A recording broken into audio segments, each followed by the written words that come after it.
Happy Friday, everybody. Hey, I'm Ron Melvin, your East Bay real estate expert. Hey, and this is your Friday real estate forum. Hey, one of the questions I'm asked pretty regularly by sellers is, should I do my inspections before putting my house on the market?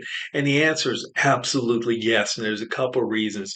Number one, you want to avoid any surprises. The last thing we want to do is get into a transaction and a buyer does the inspections and come back with a laundry list of repairs. Number two, we want to identify any needed repairs before we go on the market simply because it allows you to get your home in tip-top shape to ensure we get tip-top dollar for your home. Number three, it puts your buyers at ease.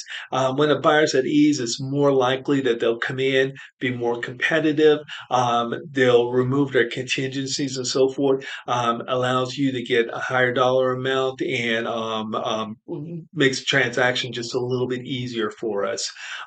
Number four, it enhances your disclosures. Remember, we want to tell them more, not less. We want to give them as much information about the home as possible, and putting the inspections out there, inspection reports out there to our buyers really enhances that and gives them as much information as we can give them.